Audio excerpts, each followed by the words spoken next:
acum. Băi, Cristiane, uite, vezi dacă e așa? E din 6 din 49, da? Vezi bine, da? Deci tu de ce nu joci?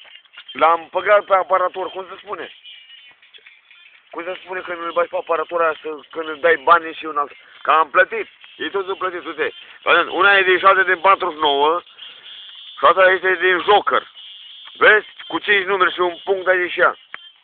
Mai vine la noroc. Tu le vezi, da? Și pe, uite, și pe ultima, uite, vezi? O vezi, da?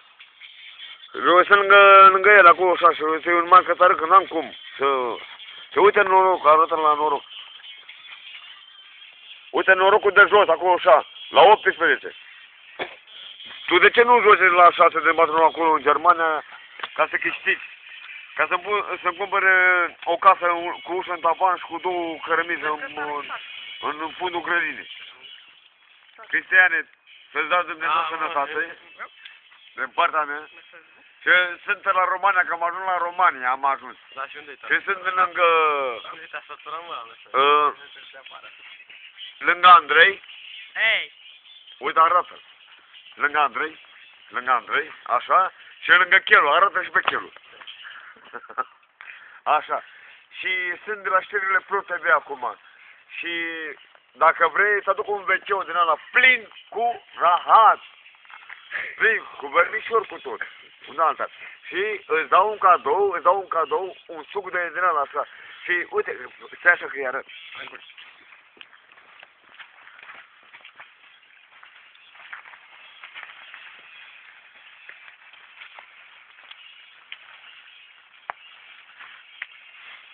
Uite zicea Cristiane, un bidon de vin de cramă, că ți-am spus, mă, flyer mai, bă, tata, bă, ți-am spus că nu mă lăs, uite și ea, damigeanele, cum stau lângă mine, uite, vezi, mă vezi, și aici și ea, uite și pe prietena ta, vezi un oțel, o iubești, ori o linge în pizdă.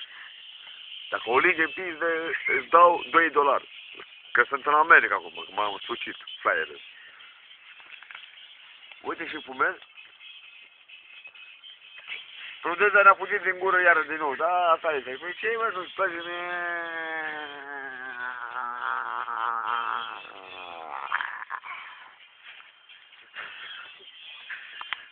Închide-l.